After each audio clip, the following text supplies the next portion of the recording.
Welcome to Had a Magical Day, the podcast about Disney parks that's like taking a vacation in the middle of your day. Hello, and welcome to another episode of Had a Magical Day. I am your host, Scott Otto, and this week we'll be talking to Dave DeCaro, who is an artist and photographer and a Disney historian, and also the owner of DaveLandWeb.com. If you've listened to the last couple of episodes, we talked a little bit about it. And I want to spell it out slowly this time, because last time I spelled it out too fast and the V and the E kind of ran together. So it's Dave, like the person's name, D-A-V-E, and it's land, L-A-N-D. So it's like Disneyland, except it's Daveland, and then it's web.com. So it's DaveLandWeb, all one word, .com. A lot of cool photos of Disneyland and Disney World, some that are archival and some that Dave took.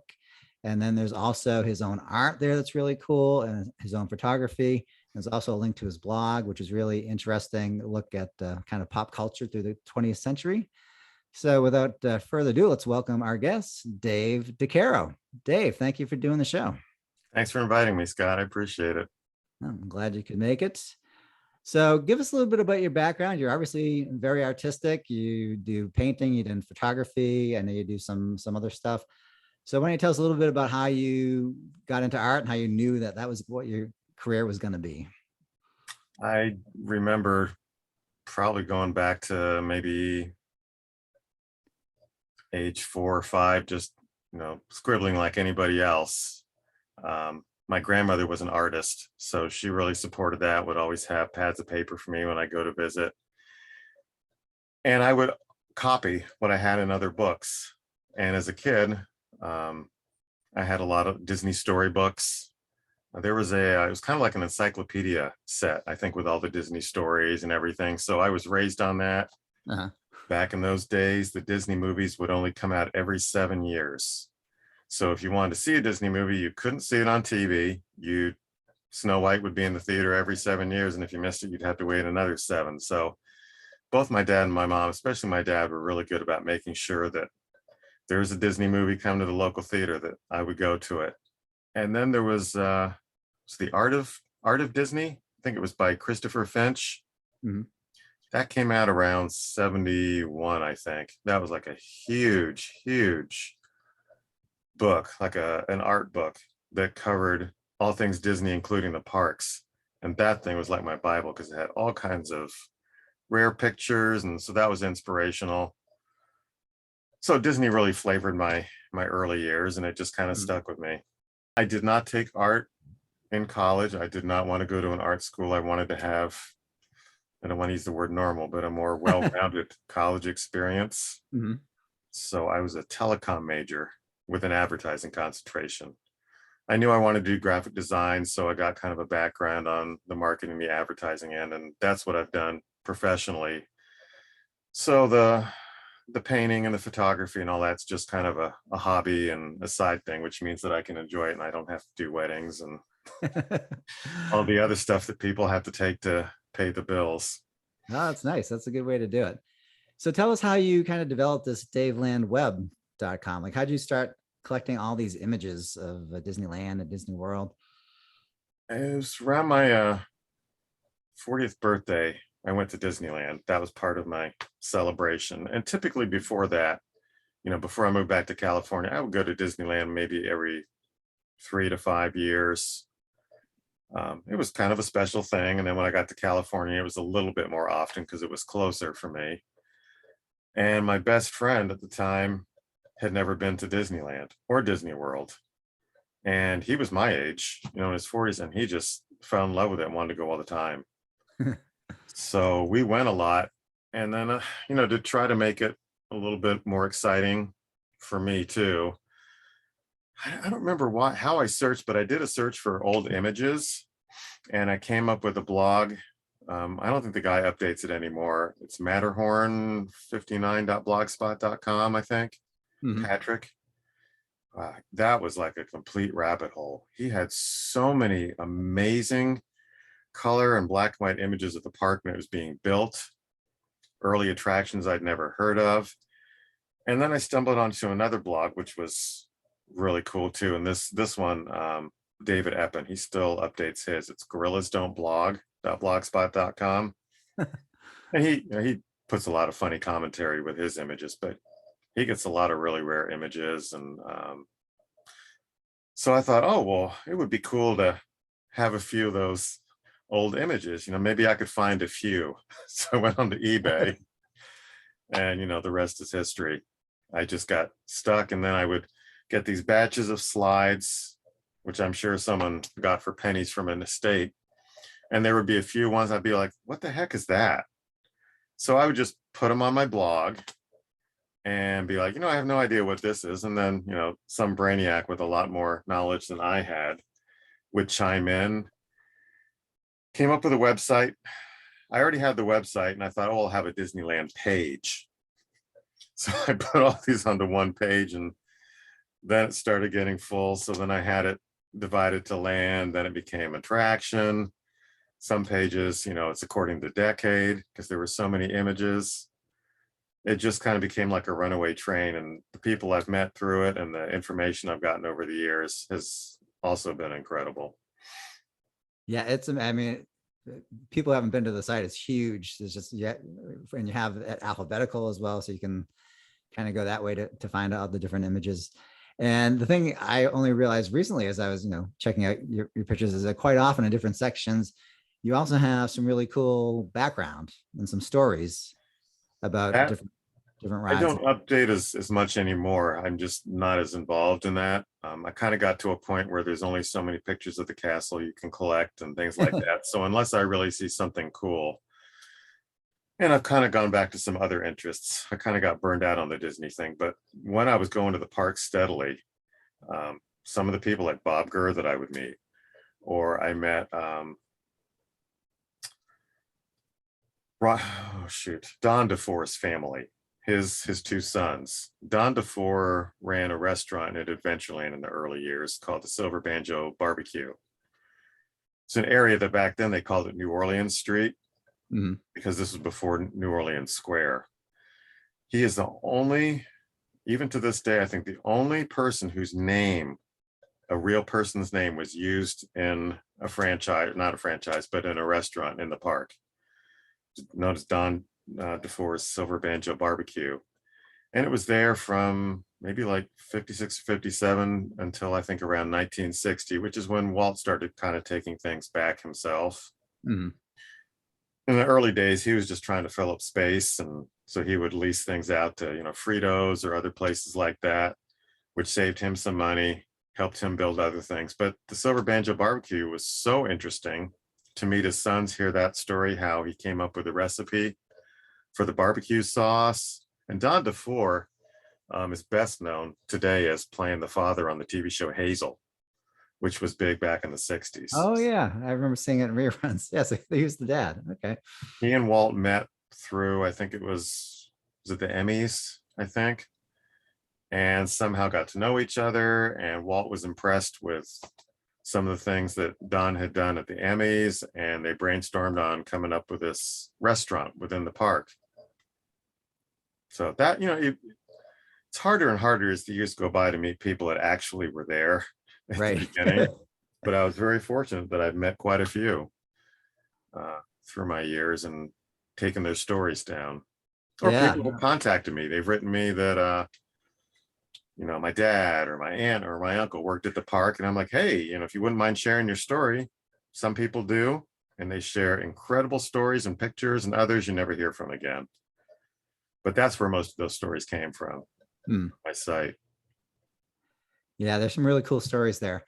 So it's interesting you mentioned that, like in the early days of Disneyland, like you said, Walt had a lot of money coming in from ABC that was going towards the park, but he was very conscious about the money. And so, like you said, farmed out a lot of the vendors were all, like you said, Frito-Lay and other folks. And even a lot of the rides were sponsored.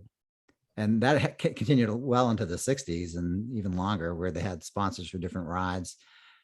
Like clearly, like in the World's Fair, and it continued afterwards. Like GE did the Carousel of Progress. Pepsi was. He knew how to work it. Yeah, but he still kept control over the concept. He was really good about that. But yeah, I mean, without those franchises, Disneyland would have happened. Tomorrowland, that was a complete franchise land. Ever you had what was the aluminum place? Some aluminum company sponsored an attraction. You had Monsanto sponsored a number, evil Monsanto sponsored a number of attractions at Disneyland. The paint company was a Dutch boy. They had, I mean, all these different things in Tomorrowland were basically ads for these companies. They had a Crane Plumbing, had the bathroom of tomorrow in there. I mean, it was a real stretch, but otherwise couldn't have had Tomorrowland because he ran out of money. That was the last land. Talk a little bit about Tomorrowland, because like when the park first opened, there really wasn't much in Tomorrowland. Oh, right? it wasn't a whole lot that was really tomorrow about it. It was, you had the all the sets from the 20,000 Leagues Under the Sea that made one exhibit, so people could do a walkthrough exhibit where they would see the squid. They could see Captain Nemo's his bedroom or whatever in the organ, which that's the most famous thing, that the organ ended up in the Haunted Mansion. So when you ride through the ballroom, you're seeing the actual organ that was used in 20,000 Leagues Under the Sea from 1950s. Yeah, it's the one with Kirk Douglas and James Mason as the Captain. classic. So, you know, he stretched his dollar there. When you walked in, you would see the, I think it was the Hall of Chemistry, which was kind of an ad for slightly into the future, you know, things that were possible. You had the Circorama, which was an interesting, that 3D. You could stand in the middle of the room and see a screen surrounded you all the way and feel like you were in the middle of a movie. But yeah, was that the first one of those? Because those became like popular later on. I'd see them at carnivals and things, but that was probably the first one. Or there's one in Williamsburg that might be older. I think it, you know, it became popular around the same time. But yeah, that's about the time that those things, the travelogues. I don't even know if the technology exists to show that stuff the way it was shot anymore. Yeah, they probably don't have many of those cameras around. Yeah, it was basically, I think they jerry-rigged it together on top of a station wagon where there were like, you know, 4 or 5 cameras that would film the stuff as you're driving around. Now I think in 59, when they kind of had a revamp of Disneyland, they really filled out Tomorrowland. That was a huge year. That was almost as big as the opening year. That was the monorail, the submarine voyage, the Matterhorn. I think the motorboat cruise might have been revamped. It had been around before that, but yeah, big attractions that are all still there today. You know, the submarine voyage has been rethemed, but it's still going. Right. Yeah, it's now Nemo, right? Don't get me started on that. So, I mean, it's almost the way you described when you started to list it off. It's almost like the year of Bob Gurr, right? Because you mentioned Matterhorn and the monorail.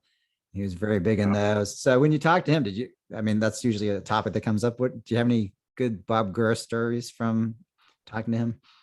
One of the times I was seated next to him was right about the time that they were doing a new line of the monorail. And he was telling me the horror stories about how, you know, they were dealing with this. I think it was a Canadian company. Nobody contacted him. They just started from scratch. They're only, well, they didn't take into account some of the stuff on the tracks.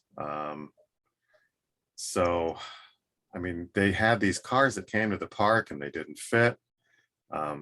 There was no air conditioning on them. The windows didn't work, and they did eventually consult him, but he had to basically help him retrofit those things so that they could actually work. Yeah, and he was talking about the Utopia cars and the Viewliner, you know, how he put that together. The Viewliner was the predecessor to the monorail. And he was just a brilliant go-to guy. Walt pretty much said, you know, this is what I want, make it happen. He was the go-to guy. Walt let him build a little garage to, you know, fix all these things. And I think it was the monorail. He said that thing was on fire on its maiden voyage. You know, they had to put that out.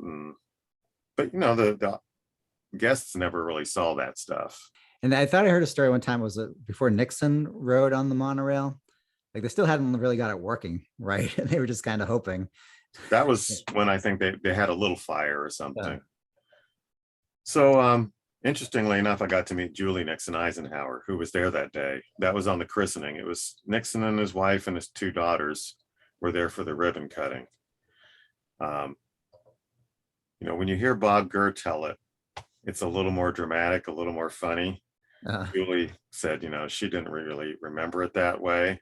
As far as she was, because the story he likes to tell is about how I think the Secret Service were all upset because the monorail took off without them, and and Nixon was on there. But back then it wasn't that big of a deal for that kind of a thing.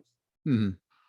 But Nixon and Walt were very, very, very good friends, and Julie said that she and Walt's daughter Diane would often talk about how it was difficult to read what the public would write about their parents, knowing the real story and the real people and dealing with that, so they had that in common. But Julie had nothing but amazing memories of Walt and how good he was to them. She let me photograph a book that the Disney Corporation made for her Hmm. with a bunch of photos, because their family would go there almost every year. They were originally from Orange County. So whenever she and her family would come back, they would basically go to Disneyland and Knott's Berry Farm. But in that, there was some correspondence between her dad and Walt. So she let me photograph that. And I may have some of that on my website too. So I came across a story, I think I mentioned to you earlier today, that one time where so much about Disney and particularly Disneyland that you were brought in to teach a little history of Disneyland to actually park employees at Disneyland. How did that come about? I got to know, I think it was through Dean Balladad, who was in the tour guide program. He's known as Disney Dean. He is an incredible wealth of knowledge, just the nicest guy you could ever want to meet. And I met him through my website and frequent trips to the park. I would get people reaching out to me, and met him a few times. And he ran kind of an employee thing where they would do little presentations at the, what do they call it? The Team Disney building in Anaheim or whatever, I think. The one that's, it's kind of like right behind Toontown is where it's located. The one that you pass by on the 5, the one that with the iridescent. Mm-hmm. So he was in charge of some of these presentations for their little employee club, where he would bring in speakers and things. And he asked me if I would do a presentation. They had a bunch of female employees that had worked there during the 60s. I think the name of it was something like Ladies of the 60s. They had one lady that had been the ambassador. And they still do that, I think, where they have the ambassador. They still have every year. ambassadors. Don't they have a male and a female, I think?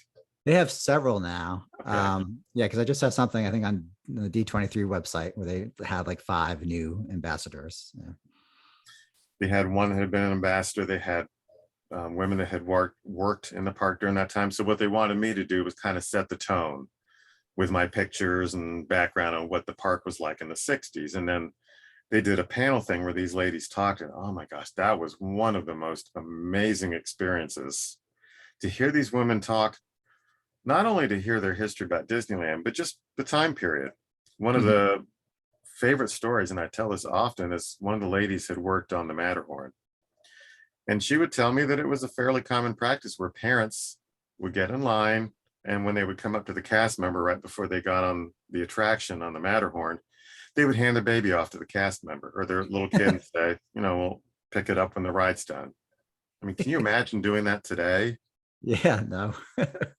And Walt's policies that, was it after sundown or after dark, women could not work at the front gate. That was kind of a gentlemanly thing, looking out for them. On, for instance, like Snow White or any of the attractions, a female could not be a lead. Let's say the lead was a male and he was out sick.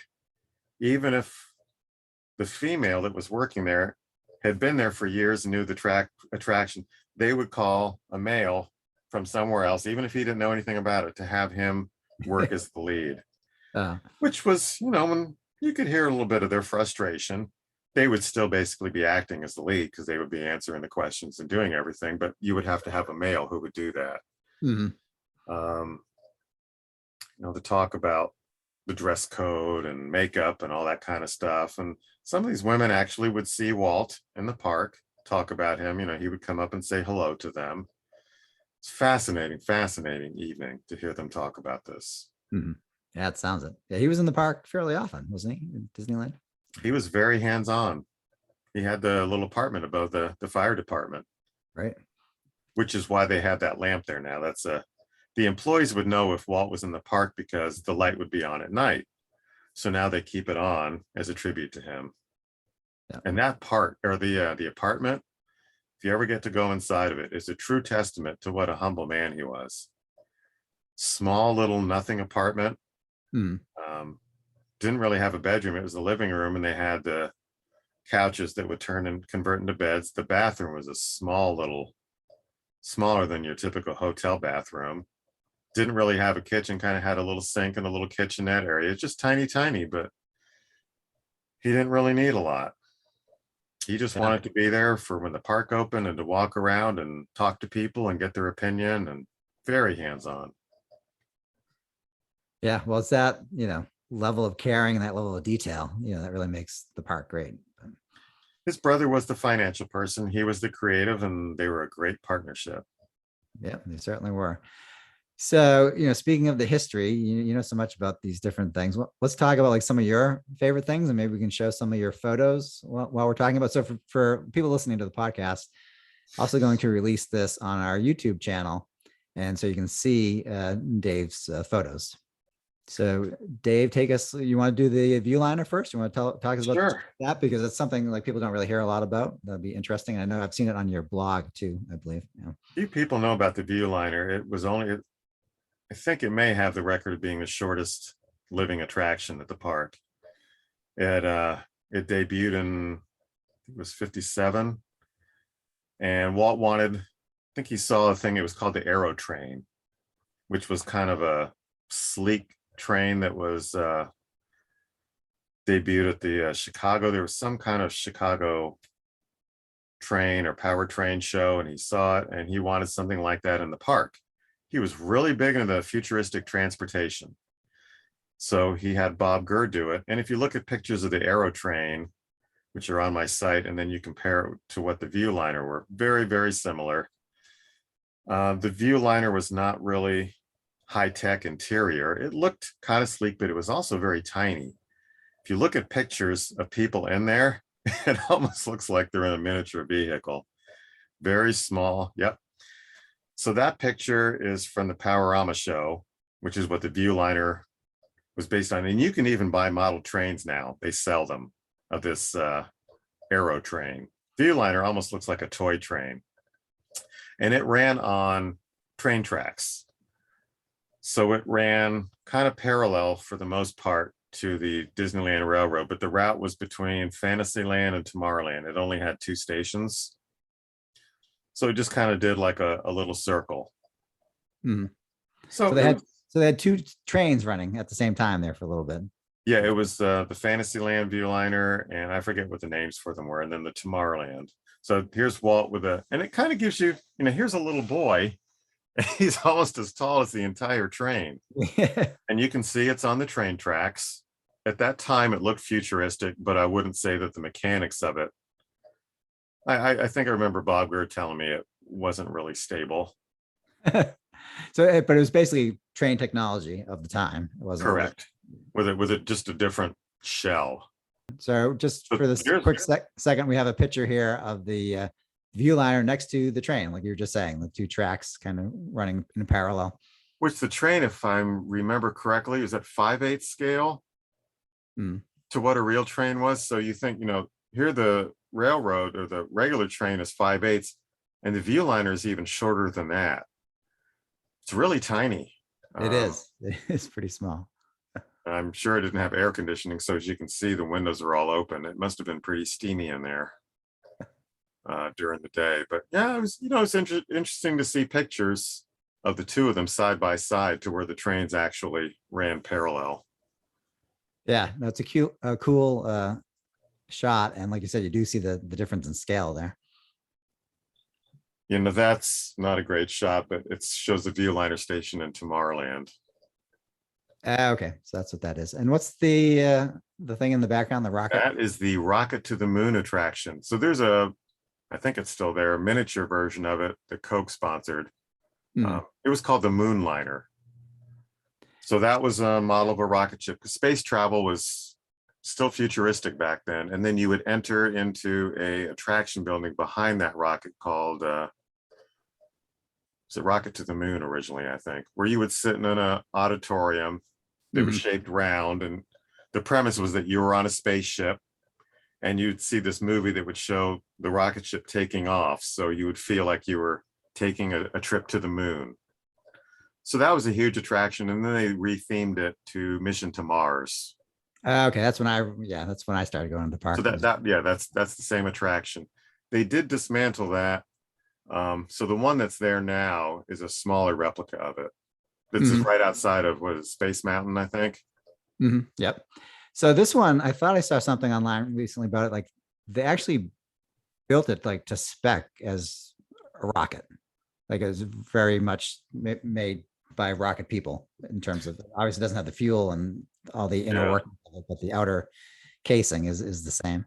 That was something that Walt, he was really, really interested in technology. And so he was talking to like top-notch scientists at the time that would act as consultants for these attractions, like the Rocket to the Moon attraction for the Moonliner. He was talking to these people, getting this, what I would call truly at that time, futuristic information. Don't know that they really, I don't know in the park that there's anything really cutting edge anymore to where they would talk to leading scientists or. Right. Yeah, it was kind of always a disappointment to me in Epcot, because I always thought that would kind of be like that. They'd always be on the cutting edge. It's supposed to be, right? But it never. Yeah, they wussed out at the last minute when Walt died. Yeah, that would have been an incredible thing if his original vision had been carried out. Yeah, exactly. On this, interesting. I think it was a kind of a two-way street between him and the rocket scientists, because I believe at some point in the late 50s, right, they had some incidents and they were running kind of behind schedule, and people were kind of losing faith with the space program, and they brought in Walt because they were going to have Walt do some, I think, documentaries or whatever to help kind of boost people's interest in the space program and keep it going. So I think he had a fairly close relationship with Werner von Braun. Werner von Braun. Yeah, that's the guy. I think I have a picture of them looking at a rocket at some place on my website too. But yeah, and he had close ties to the government too. He did a lot of films during the war, World War II. Okay, so now there's the that's the Fantasyland station, I believe. Is that right? No, that's Tomorrowland. And you can see the motorboat cruise attraction right below it. Oh, right. Yep. This is cool. Let me get the year just for. Sure. If you scroll up to this, so it was June 57, and it closed down barely a year after that. Wow, that was short. And you said that was like the shortest ride in history in terms of length? If it's not, it's pretty close. And yeah, so, Gurr was talking, the Viewliner's passenger cars were built by outside vendors while Gurr built the engines using Oldsmobile Rocket V8 gasoline engines and the parts from 254 Oldsmobiles. And Gurr was still putting out fires literally the morning of the Viewliner premiere. For the inaugural trip, the band played while Walt jumped in the engine and drove off with Gurr in a new uniform sewn together the night before. People don't realize just kind of how shoestring some of the stuff at Disneyland was back then. Yeah, like for the first 4 years or so, right? Yeah, it was kind of common. Like people think like Disney has Imagineers and they build everything, but a lot of the stuff was outsourced. Like Disney will design something, but they'll outsource it. Yeah. Like especially all those motor vehicles and all these transport systems. Quite often on the patents, there are these other companies listed on the patents who help build them. Right? Yeah, so like Sam Kim, the Imagineer, would have done the concept, but then someone else would have. But the fact that Bob did the guts, the interior work, that's so interesting to me. The guy is a genius. So Walt was not really impressed by that. It wasn't quite what he wanted. And then he saw what was it, in Switzerland or someplace, he saw what the monorail was. He's like, Yes. that's what I want. So the Viewliner was no more, and that's where the whole monorail. He really wanted a transportation system, which is what was going to lead into Epcot. You know, having these futuristic transportation systems, the people mover. But the monorail was the first one where he really got his dream come true, where you could have, you know, the single beam, the futuristic thing, traveling, taking people from the hotel. I mean, originally, the monorail would let you right off at the Disneyland hotel. Of course, that whole configuration has changed over the years. The hotel has completely been torn down and rebuilt. So you can't quite get the feel of what it was, but it was a transportation system.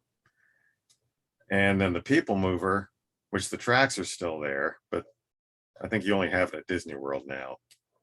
That was a system where, you know, this thing keeps moving, but it's slow enough pace that you can get on and off while it's moving. And that was going to be his transportation concept for Epcot. And wasn't that developed as part of the World's Fair, the people mover? Or I believe it was. That was the same. There was a whole bunch of stuff. Was it the Mr. Lincoln, Small Yes. World? Mr. Lincoln, Small World, Carousel of Progress, and then they had kind of the car ride, like through the prehistoric. The Ford Futurama car would take you through what is now the Grand Canyon diorama in the primeval world. Yeah, so you can see that on the train ride now, right, at Disneyland. Yeah, that he was pumping the stuff out. And Raleigh Crump was heavily involved in that one too. There was that big sculpture, was it the Four Winds or something? Some kind of was it the Clock of the Four Winds or Tower of the Four Winds, maybe something like that. Something of the Four Winds. Yeah. I mean, you look at it and it screams Raleigh Crump, just like Small World. You know, Mary Blair gets a lot of credit for that, but Raleigh was kind of the one that brought that one home. He made that thing happen. Typically with Mary Blair, she would do a lot of sketches, but it was someone else that would have to complete it for her. And Raleigh, that's got a lot of Raleigh Crump in it. That guy's a genius too. And he's on his fingerprints on everything pretty much, especially those early rides. The early Haunted Mansion. I mean, had Walt lived, that might have been a little different than what it is now too. There's still a few little Raleigh Crump touches that survived, but it was going to be the Museum of the Weird. Yes. The Raleigh Crump. It was him and another Imagineer. Weren't they working on the? I think he was doing his own thing. Yeah. And then there were maybe one or two other Imagineers that were doing their concepts, but there's one chair when you first get on the dune buggies and you come up the hill and where the knight in shining armor, that with an endless hallway. Yes, with a candelabra. So on the left, there's a chair that looks really wacky. That is a Raleigh Crump design. That's one of the only things that survived the original Museum of the Weird concept. I mean, he had all kinds of things like dripping candle people and really, really off the charts. But Walt liked weird stuff, but he knew in the end what was going to work commercially and what wouldn't. But he loved Raleigh's vision. Yeah, I think there's a story on Disney Plus, and I think I talked about it when we talked about the Haunted Mansion. I believe it was Raleigh Crump where he was working on all these scary effects for the Museum of the Weird or whatever. That apparently it would scare the people coming in at night to clean. Yes. And so they told them, they said, please, don't scare the help. And so they kind of took that as a challenge, and they put stuff like on timers. And the next day, like the woman came and said, "You're gonna have to clean your own office from now on." I think that person either quit or said they were never coming back. Because I think the Haunted Mansion and Pirates of the Caribbean were supposed to initially be walkthroughs. Yes. But then when they put the pencil to the paper, they realized they could not get enough people through there. You'd have bottlenecking. So that's when they came up. That was another futuristic thing, that whole what's it called? Omnimover. The Omnimover, there you go, which ended up being in the Tomorrowland attraction, the Adventures Through Inner Space. Actually, that was first, I think. That was the, that was That the was the first first use of one with the the Omni-Mover, and then they used that in the Haunted Mansion. And the most interesting thing to me about it is how long that mansion was completed before it was open. I mean, it was up for years, the exterior, and it had the sign outside about the 99 ghosts, you can be the 100th. In Savannah, Georgia, if you ever visit there, there's a bed and breakfast on one of the squares that the tour guides that take you around Savannah, they claim that that was the inspiration for the Haunted Mansion and that Walt used that. But there's another place, was it in Missouri or Mississippi or someplace, that when you see that, you know it's the same thing that they used as the concept. So the exterior was done for years. Yeah, I think they did like 61, and Yep. it didn't open till 69. Those, the Mark Davis sketches. Yeah, so for listeners, this is the sketch of a Viking. Those characters are still in the graveyard. The singing characters and the like translucent. Yes, pretty much any kind of thing that makes you smile in the Haunted Mansion is like a Mark Davis, right, sketch that comes to Mark life. Davis, and who was the other? Wasn't Claude Coates? Who was the other one? That the two of them, you can see the two different versions. One was more of the scary haunted house, and Mark Davis was more of the lighthearted. Yes, no, Claude Coates is the other. Okay. They work together, but yeah, definitely you can see two different vibes. Yes, and it kind of worked out. Like the beginning part is more of the Claude Coates, and then Yes, the second half is more of the Mark Davis. the attic was kind of like the transition stage, and then of course the Hatbox Ghost. The fact that they brought that back is so incredible, because for years and years and years you hear rumors about, oh, they're going to bring back the Hatbox Ghost. The Hatbox Ghost was there maybe a few months at the beginning of the attraction, and there's only a handful of photos of it. It was removed because the effect didn't really work too well back then. But then it became, they had it working, and then they didn't really account for the ambient light when they actually did the ride, and so the effect wasn't working that great. But for years it became like a cult thing, where there was a whole cult built around bringing back the Hatbox Ghost and how long it was there and finding photos of it. And there might even be like a 2-second video clip, I think, that surfaced of it years later. And I think Benicio del Toro, somebody, was it Guillermo del Toro, someone was going to be doing a movie on it. I don't think that ever got made. Oh wow, that'd be interesting. Right around that time that Kevin Kidney and Jody made like a model of it, and they sold it as merchandise at the park, which kind of got the rumors going that it was going to be coming back. And then a few years after that, it did finally come back, and the effect, they did a great job with it. Yeah, that was I met Imagineer Daniel Joseph, who was largely responsible for figuring out how to pull off the illusion. Last thing on the Hatbox Ghost was that one I was so excited to see, because when they brought the bride in, that new bride, oh, that was horrendous. It just totally ruined my buzz at that ride, because it just didn't fit to have the video projection of a person.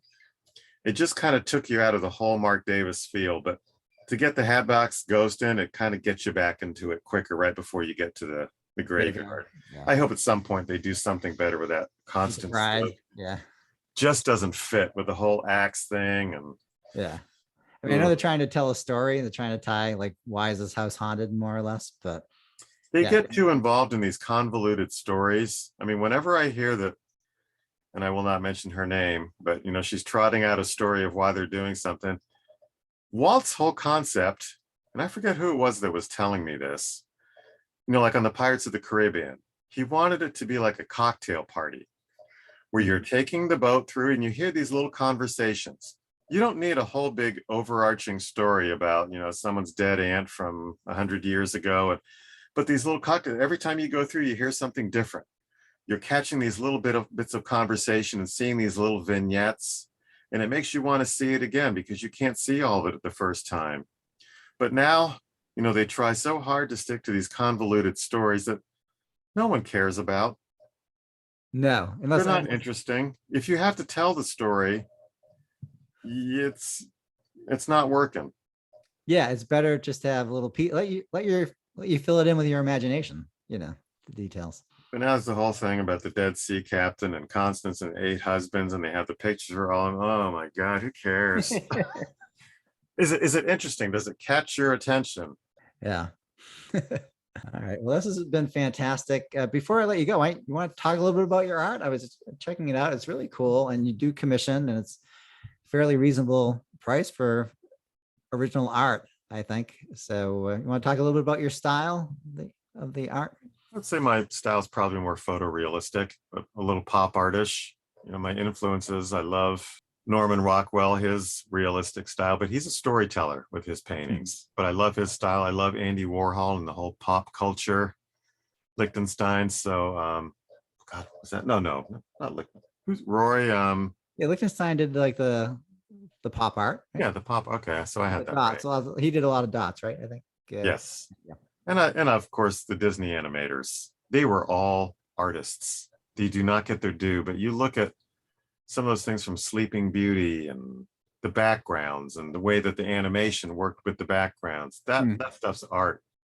Yes, absolutely. When I was talking to Dave Bossert, I was making that point that I think what made Disneyland work so well at the beginning, because the technology, like you were just saying, it wasn't that advanced. And those dark rides weren't much different from dark rides at carnivals, except Disney had the storytelling and the artists. You think about Claude Coates, who was involved in the actual Disney movies. He did those original painted backgrounds in Fantasyland. Wow. I mean, it's just that stuff is, I don't know, people today, they don't give a crap about the history, but there was some real artistry there. It wasn't something that was plugged into a computer and printed out on a piece of paper. This stuff, we're talking paint. Exactly. Paint and canvas and boards and all that kind of stuff. So, I like to do pop culture topics, whether it's classic movies. Sometimes I do landscapes, but I get really bored with those and buildings. I've got one that's been sitting on my easel for, I hate to say how long, that I have not finished because I just get bored. But I like to do people. To me, that's really interesting, to capture somebody. It's my favorite thing to do. Yeah. Well, and I like bright colors. I was raised on the Wizard of Oz and Technicolor. So I love those bright, vibrant colors. Yeah, those paintings really pop. Yeah, so people, you should check it out. If you go to davelandweb.com, there's a page for the art, and you can see these portraits that he's talking about. I think the latest one was El Diablo. I believe I saw there. You had 2 different portraits from the movie. The last commission that I did was a gal sent me a picture of her, God, was it parents, I think, from the 1940s. And oh my gosh, I saw this vintage photo and it looked so vintage, the pose, the outfits, but she wanted the painting of it. So that was an honor to do that. That was maybe a year or so ago that I did that. The El Diablos, those were cool too. Fun to do. This has been awesome. Thank you for coming on the show. And thank you for having me, Scott. Thanks for letting us use your photos too on the video. So really appreciate it.